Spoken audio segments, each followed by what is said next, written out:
नमस्कार बच्चों। Turn the bus YouTube channel में आपका स्वागत है। हम लोग पढ़ रहे हैं पाठ मछली। यह इस पाठ का भाग 3 यानी तीसरा वीडियो है। तो आशा करती हूँ कि आपने इससे पहले के 2 वीडियो देख लिया होगा। तो आइए पाठ को आगे पढ़ते हैं। तो आगे पढ़ने से पहले मैं थोड़ा संक्षिप्त में बता देती हूँ कि हमने अब तक क्या पढ़ा। तो लेखक और उनके छोटे भाई बाजार से अपने थैले में 3 मछलियों को लेकर घर आ रहे होते हैं और रास्ते में बहुत तेज बारिश हो रही होती है। एक तो पहले ही खरीदते समय मर गई थी, 2 जिंदा रहे इसलिए वह तेजी-तेजी से भाग रहे थे। घर जाते ही सीधा नहान घर में चले जाते हैं और बाल्टी में आधी बाल्टी पानी में वह मछलियों को डाल देते हैं ताकि बाकी मछलियाँ जिंदा रहें। और वह क्या करते हैं, जो सबसे नीचे दबी हुई मछली थी वह अधमरी सी दिख रही थी, तो इसलिए वह क्या करते हैं, उस मछली को आँखों के में झाँकने की कोशिश करते हैं, क्योंकि इनकी दीदी ने इन्हें बताया था कि मरी हुई मछली की आँखों में परछाई नहीं दिखती है। तो यह इसलिए मछली की आँखों में बड़े ध्यानपूर्वक देख रहे थे। तो इन्हें इन्हें कुछ धुंधला-सा तो दिखाई दिया, पर इन्हें स्पष्ट नहीं हुआ कि वह वाक़ई में परछाई थी या मछली की आँख ही वैसी थी।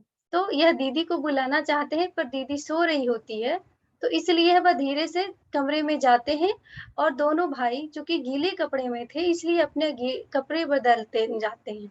इनकी दीदी उठ जाती है और संतू को अपने हाथों से बहुत ही सुंदर कपड़े पहनाती है। तो लेखक को आश्चर्य होता है कि दीदी ने संतू को क्यों इतने सुंदर कपड़े पहनाए।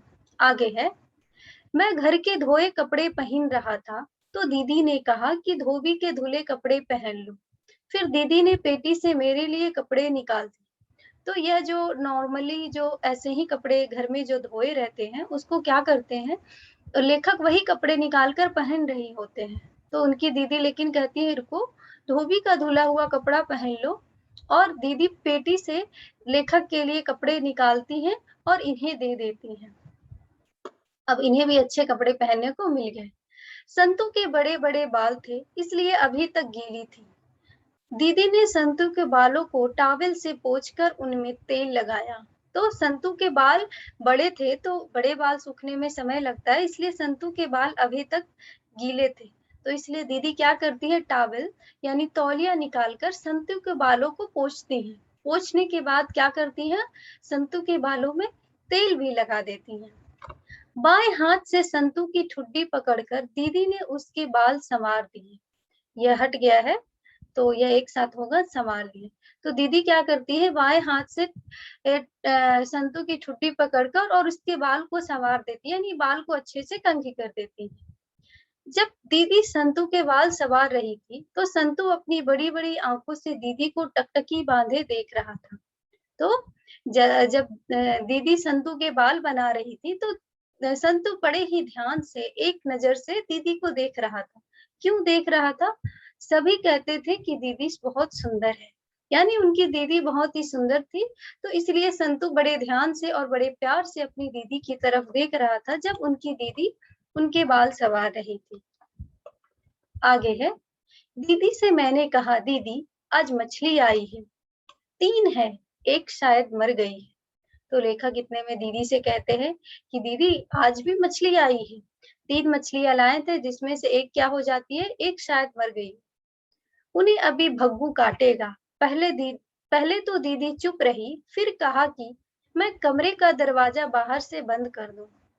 तो जैसे ही दीदी सुनती है कि मछली आई है और लेखक उन्हें कहते हैं कि अब मछली आई है तो भग्गू आज ही उसे काटेगा, तो दीदी सुनकर चुप हो जाती हैं और फिर बाद में कहती है कि कमरे का दरवाज़ा बाहर से बंद कर लेना।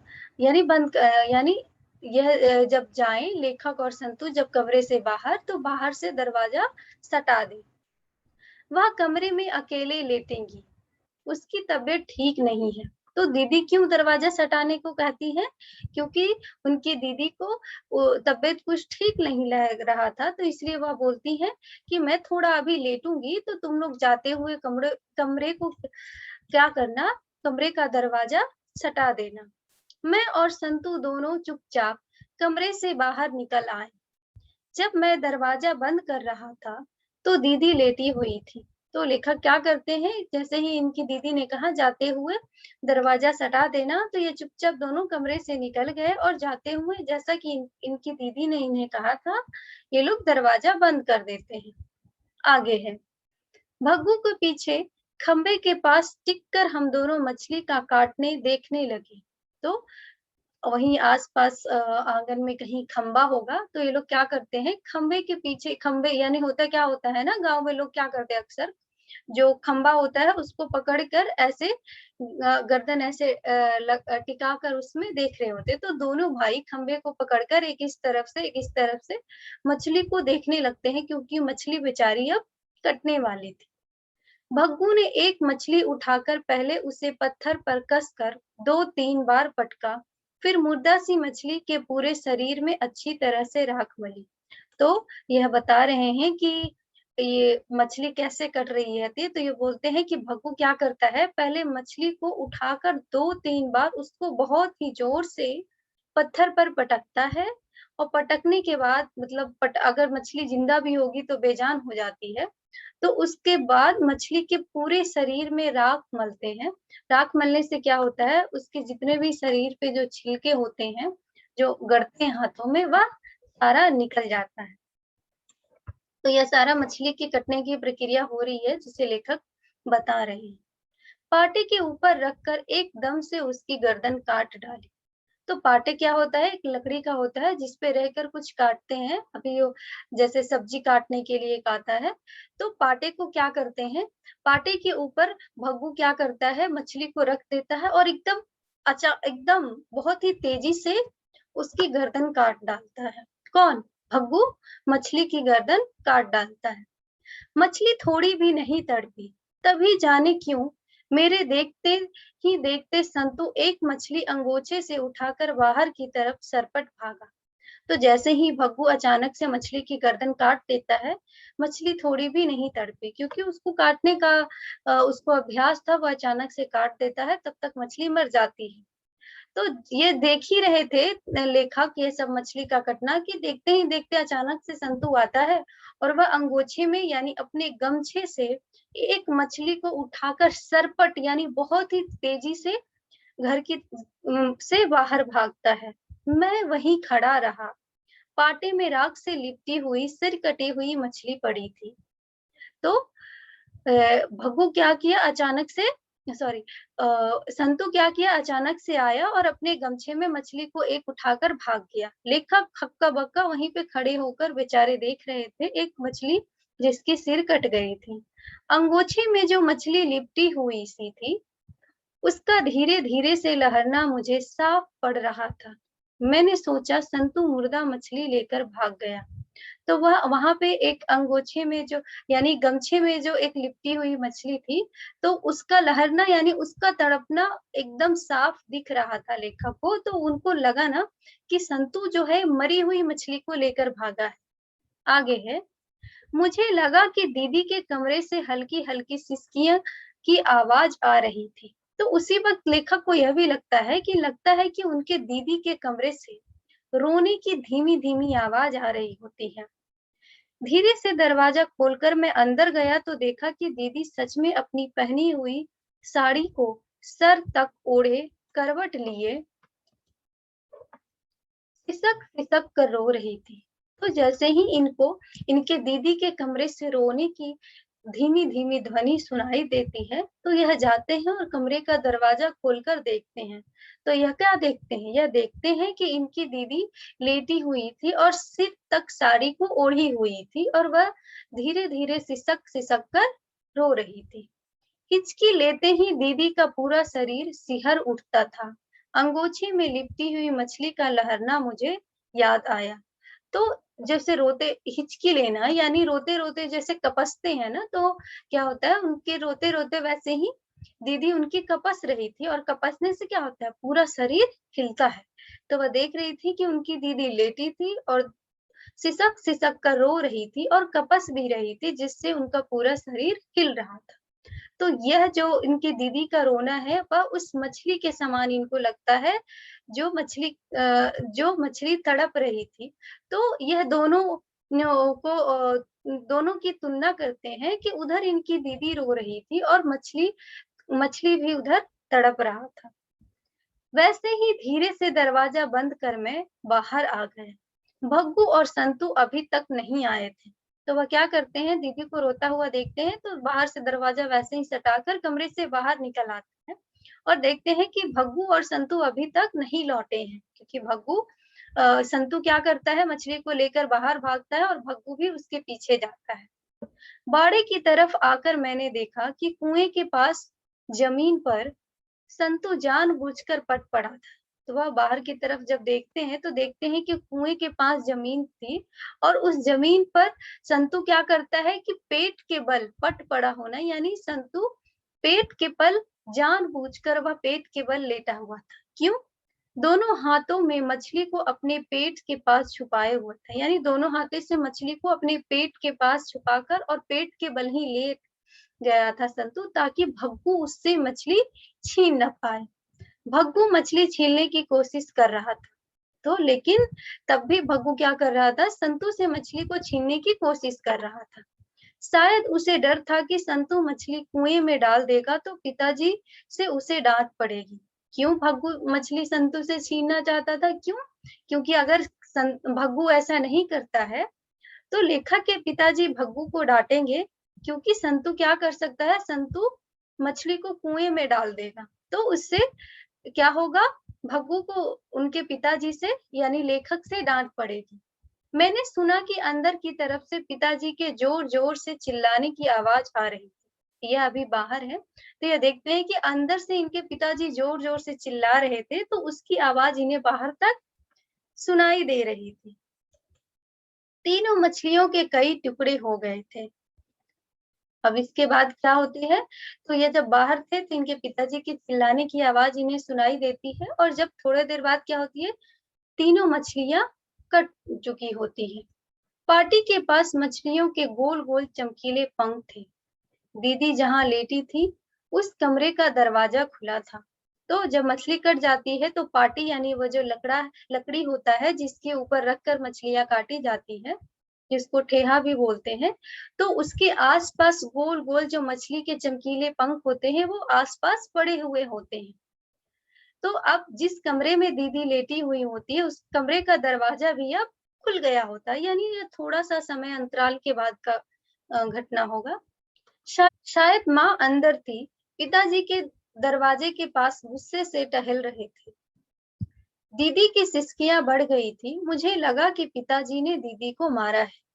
तो अब क्या होता है, माँ अब अंदर थी यानी कमरे के अंदर थी, जिस कमरे में इनकी दीदी थी और पिताजी क्या कर रहे थे, उस कमरे के दरवाजे के पास बहुत ही गुस्से से टहल रहे थे और दीदी की सिसकियाँ और बढ़ गई थी, यानी अब दीदी इनकी और थोड़ा ज़ोर-ज़ोर से रो रही थी। तो इससे लेखक शायद यह अनुमान लगा लेते हैं कि शायद इनके पिताजी ने इनकी दीदी को मारा है, इसलिए दीदी और तेज़ से सिसकियाँ ले लेकर रो रही है। सच नहीं पता, यह बस इनका अनुमान होता है कि शायद पिताजी ने दीदी को मारा है। भग्गू जैसे ही बाहर जा रहा था तो पिताजी ने दहाड़ कर कहा, भग्गू अगर नरेर घर में घुसे तो साले के हाथ पैर तोड़ बाहर फेंक देना, बाद में जो होगा मैं भुगत लूंगा। तो भग्गू अब जैसे ही भग्गू बाहर की तरफ जा रहा था तो पिताजी उसे बहुत ही दहाड़ कर यानी बहुत ही तेज आवाज में बोलते हैं, भग्गू अगर तुमको नरेन कहीं बाहर दिखे तो क्या करना, उसका हाथ पैर तोड़कर उसे फेंक देना, यानी एक कहावत के तौर पे कह रहे हैं। तो उसको बोलते हैं कि उसका हाथ पैर तोड़ के बाहर फेंक देना, अब इसके बाद जो भी होगा मैं देख लूंगा।